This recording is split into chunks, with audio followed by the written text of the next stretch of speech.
내민 손보다 더 반가운 가슴으로 서로를 바라보면 별보다 고운 발걸음이 사람의 문 앞에서 사랑을 놓고 한다.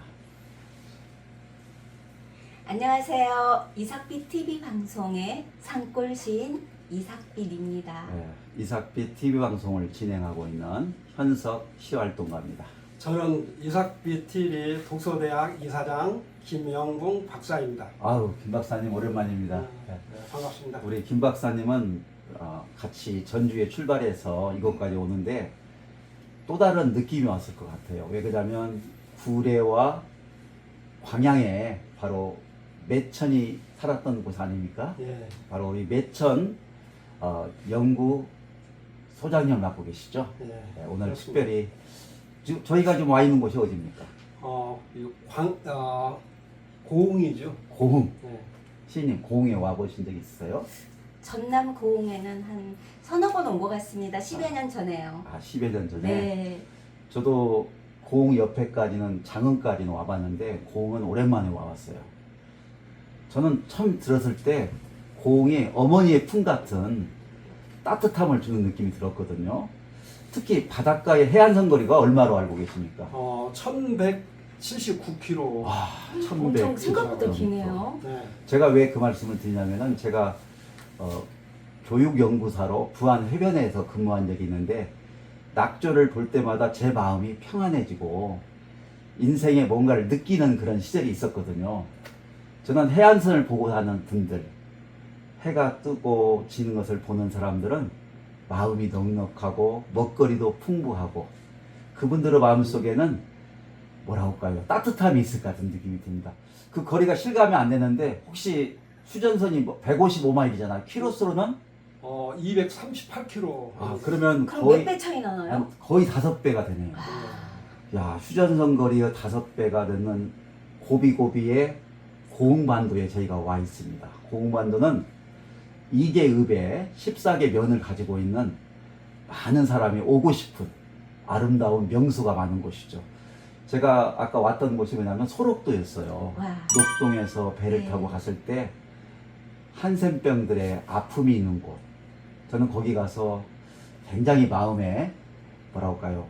충격도 받고 감동을 받았던 시절이 생각이 나는데 바로 소록도가 네. 여기 돼 있죠. 또 쑥섬이라고 유명한 고양이 섬이라 해서 아름다운 정원 같은 섬도 있는 곳이니까 이번 기회에 고흥은 우리가 한 번쯤 방문할 기회를 좋겠습니다. 근데 고흥에 인물도 많이 나죠. 맞습니다. 천산병 시인도 있고요. 그 시를 쓰신 분, 소록도 그 관련된 한센병 관련된 갑자기 그분도 생각이 나고요. 천산병 시인의 네네네. 소록도 시인도. 그런데 여기 출신 가운데 성장하신 분 가운데는 네. 세계적인 축구 스타. 근데 그는 학벌보다는 실력으로 성실함으로 대한민국을 열광시켰던 히딩크의 애제자. 알 것 같아요. 박지성. 대단하네요. 그런데요. 네. 맞아요. 그 박지성 선수하고 같은 마을에 살고 있고 네. 이번에는 저희가 고흥까지 온 것은 시인님 비밀을 공개해 주시죠. 알겠습니다.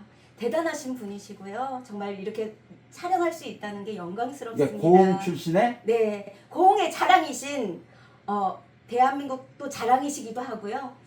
2025년 노벨 문학상 후보가 되셨습니다. 선정이 되셨죠. 네네. 이제 고흥 분들이 먼저 자긍심을 가지고 많이 알려야 하는 역할이 된 것 같아요. 자, 그러면 그분을 만나러 출발해 보겠습니다. 출발! 출발! 자, 2025년도 한국을 대표하는 노벨 문학상 후보로 선정이 되신 박옥 테레진 작가님 생가에 와 있습니다. 그러면 고흥 생가입니다. 네. 작가님 잠깐만 인사해 주시겠어요? 네, 감사합니다. 여기까지 와주셔서 정말 감사합니다. 고흥은 훌륭한 분들도 많이 태어나고 했지만 너무 아름다워서 지붕 없는 미술관이라고까지 얘기를 합니다. 지붕이 없는 미술관. 예. 실제로 제가 알기는 어느 섬은 미술관으로 되어 있는 섬도 있다고 들었거든요. 그런데 얘는 반도이지만 그렇게 아름다운 곳이 많고 특히 또 유명한 것은 나로 우주항공 나로기지가 있는 곳이기도 합니다. 그러니까 맞습니다. 자연의 아름다움도 있지만 첨단 시설인 예. 이게 나로란 말은 저도 교육자이기 때문에 아이들 데리고 견학을 온 적이 있는데 왜 나로도에서 따가지고 나로 우주기지가 있는 곳이기도 예, 합니다. 그렇죠. 그리고 이제 여기 여기서 차로 5분 거리에 내가 자주 자라면서도 자주 갔던 녹동항이 있는데 그 녹동항 바로 한 뼘 거리에 있는 소록도 한마는 소록도가 있고 그 소록도를 대교를 지나서 거금도 가는 비밀 선수의 그 문학관도 있는 곳입니다. 아, 기밀 박치기 왕이 또 바로 고흥에서 아. 성장했군요. 예. 그럼 고흥에는 참 인물이 많은데 오늘은 사실 이 대한민국에서 노벨 문학상 후보를 배출하는 것만 하더라도 우리 고흥 구민에는 큰 자부심이 아닌가 생각이 들어집니다. 지금 생가가 있는 곳은 도덕리이죠. 예, 도양면이었는데 예. 지금 도덕면, 도덕리, 덕흥, 예. 도덕과 도와 덕이 빛나는 그 이름들을 가지고 쭉 온 그런 동네입니다. 그러니까 저도 이번에 노벨 문학상 후보로 된 책 제목 중에 하나가 네, 천상의 도덕입니다. 그러니까 네. 보니까요, 이 도덕은 우리가 최고의 실력은 인성이라고 하잖아요. 인성의 기초는 도덕인데 태어난 곳이 바로 도덕리가 되니 제가 볼 때는 태어날 때의 그 전설처럼 대한민국을 대표하는 노벨상 후보가 이미 그때 태어나지 않았나 생각이 듭니다. 아유, 축하드립니다. 네, 감사합니다. 그리고 제가 사실 나 전주에서 이 고흥까지 왔을 때 좀 배가 고팠는데 사모님께서 넉넉한 고흥의 특산물로 푸짐한 밥상을 차려서 너무 고맙습니다. 사모님도 정말, 박수 한번 해주세요. 역시, 네. 그래서 이렇게 훌륭한 작가님이 또 이렇게 탄생되지 않았나 네. 이런 생각을 해봤습니다. 식사를 하면서 여러 가지 저는 철학을 배웠습니다. 그래서 대부분 시인하면 우리 이삭필 시인도 서정 시인은 대표적인 시인 중에 한 분이신데 아름다운 시를 쓴 분들이 참 많거든요. 근데 우리 작가님은 철학자 시인이란 말이 붙을 정도로 삶의 직관적이고 통찰력 있는 시를 쓴 걸로 유명하더라고요. 저희가 시작해서 먼저 임진각에서라는 시가 있는데 이 시는 어떤 배경에서 처음 만들어졌나요? 네, 이거는 내가 이 38선 가까이 있는 임진각에 있지 않습니까? 예. 거기 가지고 있는데 거기 갔을 때에 철마가 이렇게 있는데 전부 포탑 구멍이 나 있고 이래 거기에 보면 또 공원이 있어서 네. 비들을 전부 샤워놨어요. 그래서 나는 거기서 묵념을 했습니다만은 속으로 가슴이 아팠어요. 왜냐하면은 이거 통상을 세우고 표대를 세우고 칭찬을 하고 영웅이라고 하고 있는데 이게 뭐냐? 형제의 가슴에다가 총을 쏘고 포탄을 쏘고 이겼다고 상을 주고 좋아한다. 이게 난 눈물이 날 지경이었어요. 포탄 그 철마가 울고 있는 것 같았어요.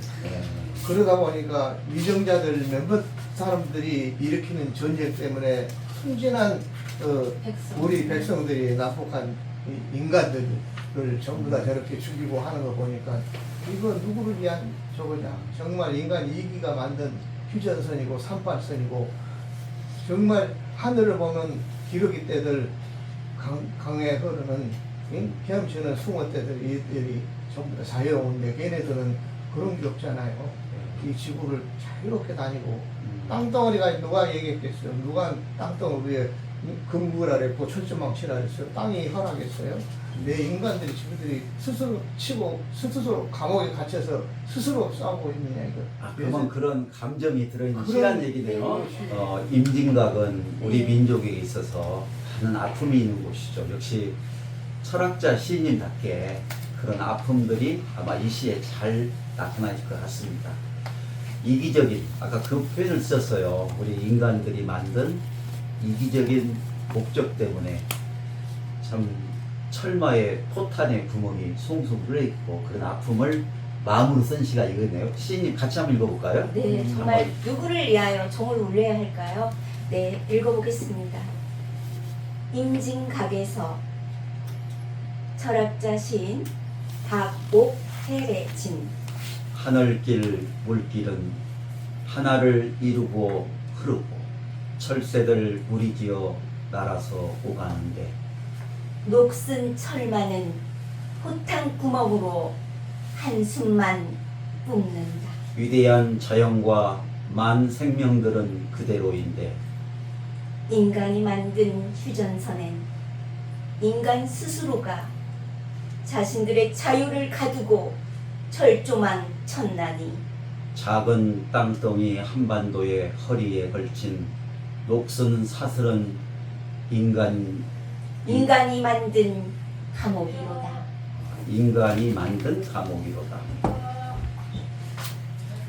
자연과 선량한 생명들은 원하지 않았으리. 오직 유정자들의 안위와 헛된 가치관과 거짓 진리의 허영이 만들어낸 효상이야. 국가라는 울타리가 인류의 적인 것을 형제의 가슴에 구멍을 뚫고 깃발 꽂으면서 치욕된 훈장을 주고받았단 말인가. 욕됨의 탑들 앞에 홀로 서서 묵념하나니 욕됨의 탑들 앞에 홀로 서서 묵념하나니 누굴 기리는가? 인간이기의 영광 앞에서 누굴 기리는가. 인간이기의 영광 앞에서. 자, 여기까지만 읽어도 아까 작가님이 처음 설명하신 임진강에서의 민족의 아픔을 잘 알 수 있는 것 같습니다. 지금 작가님의 시가 이번 노벨 문학상 후보로 되면서 200선 정도가 책으로 나온다고 들었습니다. 맞습니까? 네. 한 3천여 편 시 중에 아, 잠깐요. 3,000편의 시를 쓰셨다고요? 예, 그걸 이제 그 중에서 제일 잘 써졌다는 200편을 골랐습니다. 거기서 사랑편 50편, 영혼편 50편, 철학편 50편, 그 다음에 자연편 50편, 이렇게 해서 50편씩에서 대표시를 200편을 뽑아서 이번에 새로 출판은. 잠깐요. 몇 편을 쓰셨다고 총? 네, 3천여 편을 쓰셨는데 예. 그 중에서 이제 200선 정도를 문학상 후보로 선정이 되셨다고 합니다. 네, 네. 그걸로 스웨덴 말로 번역도 하고 영어로 네. 번역이 돼서 나가는데 그 뭐라고 할까요? 타이틀이 사랑, 그 다음에 영혼, 그 다음에 아까 자연, 또 하나는 네. 철학. 이 네 가지 파트로 나간다는 말씀이네요. 네. 그리고 소설은 어떤 분야가 됐습니까? 소설은 천상의 도덕이 상대가 됐습니다. 그 노벨상 후보상으로. 자, 근데 천상의 도덕 잠깐 설명하기 전에요. 제가 아까 그 조남을 읽을 때 좀 헷갈렸는데 48살이 되기까지의 이름은 원래 박옥래, 박태진. 그리고 박태진. 네. 그러니까 본명이 박옥래. 박옥래, 그리고 사회명이. 사회에서 쓰는 이름이 박태진이었다는 얘기죠. 네. 근데 대부분 사람들은 설령 이름이 두 개라 하더라도 하나로 합치지 않잖아요. 제가 이 소설의 첫 대목을 읽어보니 자아의 발견이라는 제목에 옥내라는 친구하고 본인이 만나는 대목이 있더라고요. 네. 그래서 제가 나름대로 생각한 것은 뭔가 성찰과 통찰의 시간을 거쳐서 새롭게 태어난 것이 아닌가 생각이 드는데 그 대목 좀 설명을 해줘야 할 것 같아요. 독자들도. 자아의 네. 이제 내면의 세계인데 예를 들자면은 파우스트에서 나오는 그 서로 간의 그 선악의 내면이죠. 그것 또한 자기 내면 자기거든요. 또한 헬마네스의 이방 데미안 같은 데서도 보면은 그 싱클레어하고 또 데니안하고 이렇게 나오는데 사실은 그것도 자기 내면 속에 있는 자기가 데미안으로 나오는 거예요. 네, 맞습니다. 그 네. 일반인은 모르지만 자세히 보면 그래요. 그와 같이 여기 박옥래하고 박태진은 박옥래는 아버지가 지어준 이름이고 박태진은 내가 여자 이름 같아서 군대 제대하고부터 박태진 이름을 쓰다 보니까 사업을 하다 보니까 명함이 박태진으로 다 나와서 결혼도 박태진이라는 이름을 했어요. 그러고 나서 사업이 20년 하다가 다 흩어져 버리고 저거 했었으니까 산으로 올라가서 모든 걸 포기하고 있을 때 내 자아를 만나게 돼요. 내가 자아라로 산 섣불에 올라갔을 때 20년 동안 나 자아를 잃어버리고 있었죠.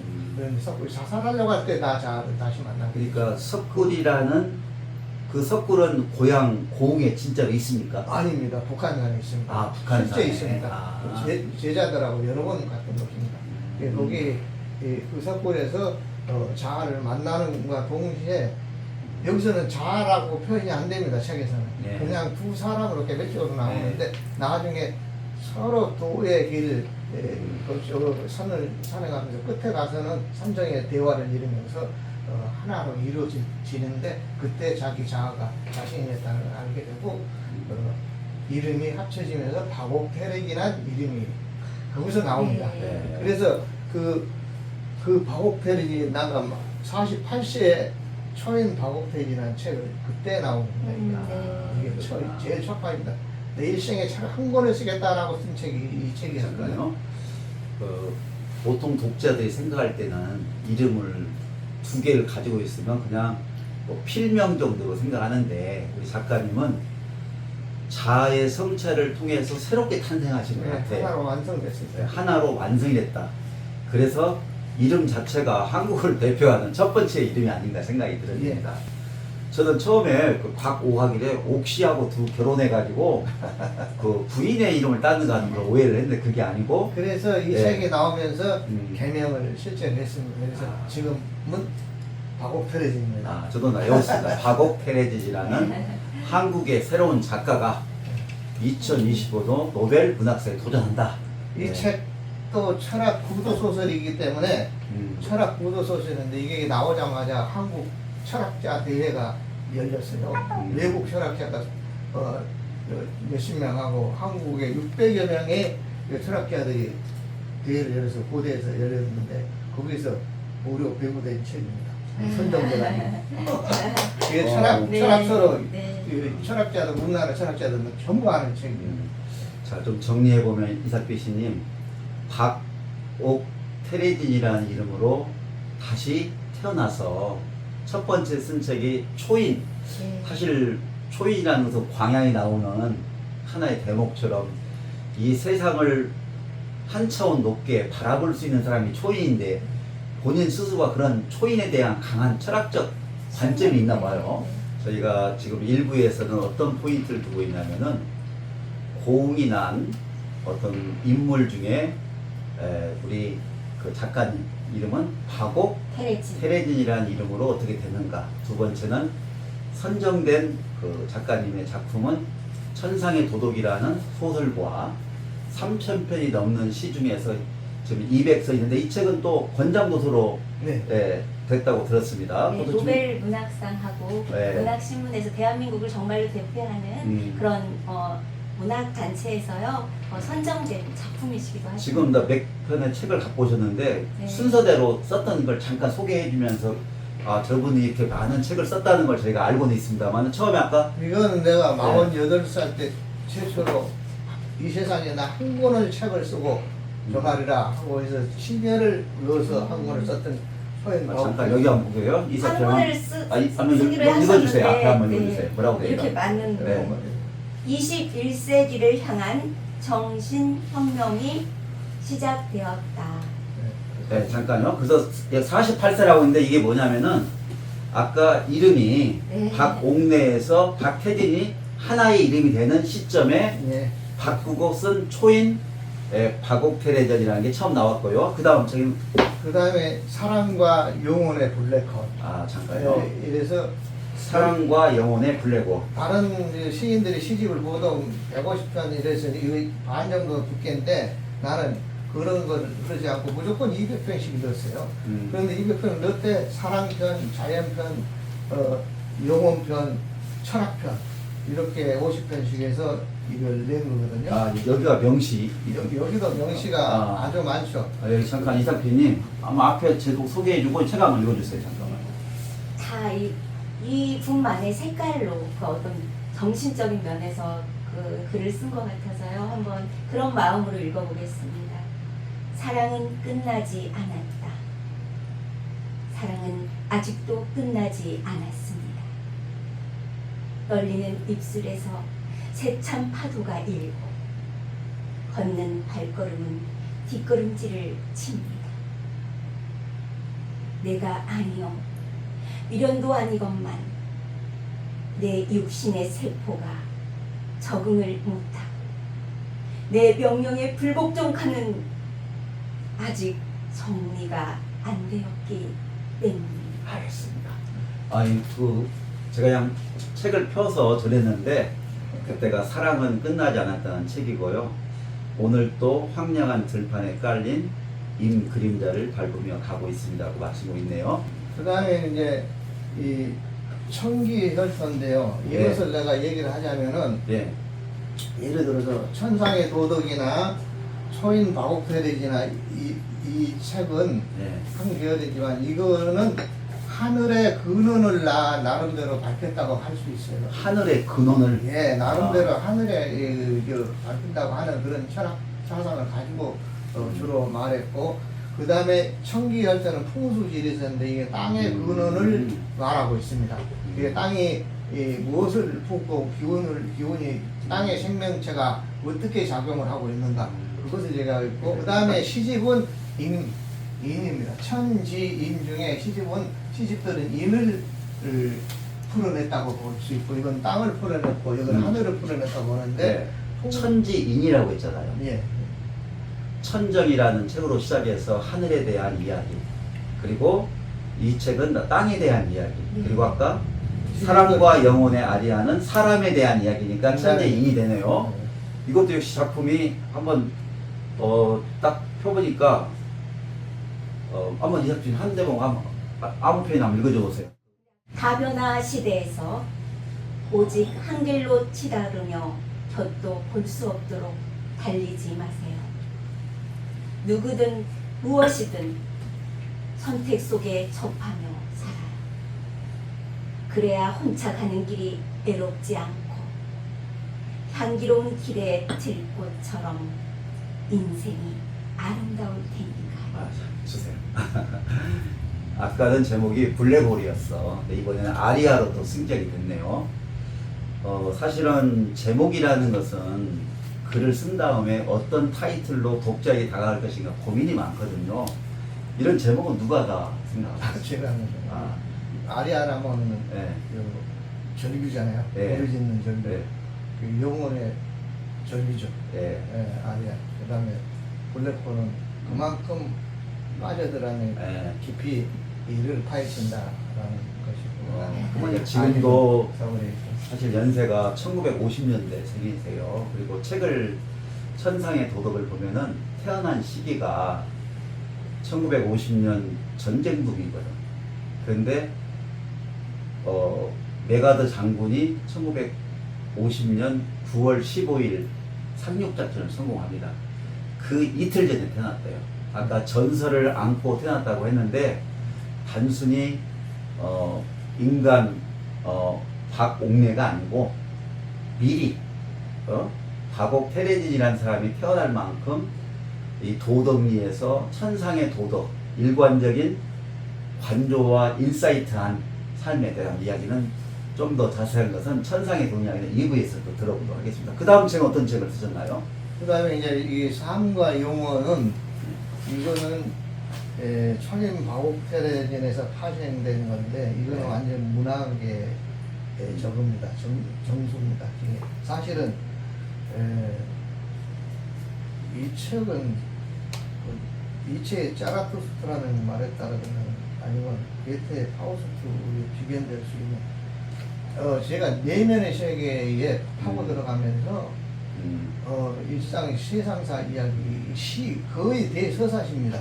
이 시입니까? 아니, 시는 아니 아닌데 시는 아닌데 거의 아. 대서사시고 네. 예를 들어서 네. 이 문장들 저거가 우리나라 최고의 문장 가서 또 바옥테레진 문장을 나는 한 줄도 못 쓰겠다 할 정도로 내 글을 칭찬들을 합니다. 아니 시인님 바라보는 거 같은데 저만 바라보지 말고. 그래서 요거는 제껴놓고 있습니다 내가. 아니 여기 보니까 우리 네. 이삭비 씨님이 존경하는 문학박사 도창의 교수님의 글이 있네요. 한번 읽어주세요. 이게 책 서평 같은데 한번 도창의 읽어주세요. 교수님도 굉장히 우리나라의 대표적인 시인이시죠. 다 그건 알고 있고요. 근데 그분도 이분을 칭찬하신 분이세요. 한번 네. 네. 삶과 사랑과 영혼의 대화로 이루어진 최고의 소설이다. 한마디로 충격적이다. 이 시대에 문학계를 뒤흔든 대작이다. 이 책은 단테의 신고, 게테의 파우스트, 니체의 짜라투스트라 등을 연상케 하는 삶과 사랑과 영혼에 대한 대서사시로 꾸며진 책이다.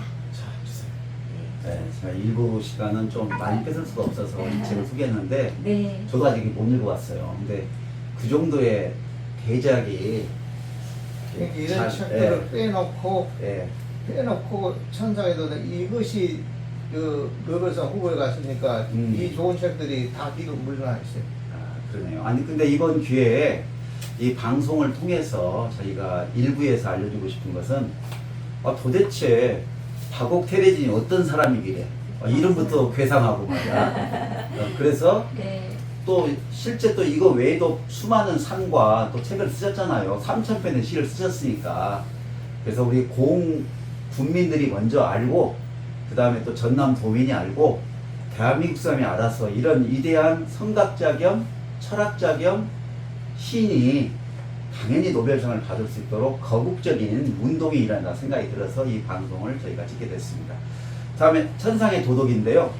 아까 잠깐 소개는 했습니다만은 저도 이 책을 읽고 이분이 자아의 수많은 싸움을 통해서 얼만큼 번민하고 또 새롭게 죽음을 통해서 태어난 것을 알았거든요. 이 이야기는 2부에서 천상의 도덕 속에 숨어있는 사실은 저도 순간 많이 배웠는데 마무리를 일단 하고 지금 마지막 말씀하신 것처럼 2025년도 그 노벨 문학상 대표작에는 바로 이 천상의 도덕이라는 소설책과 그 다음에 3,000편의 시 가운데서 4개 파트로 이루어진 200선의 책들이 다 스웨덴어로 영어로 번역돼서 올 10월 5일 날 국회의사당 로비에서 출판 지원을 하게 되거든요.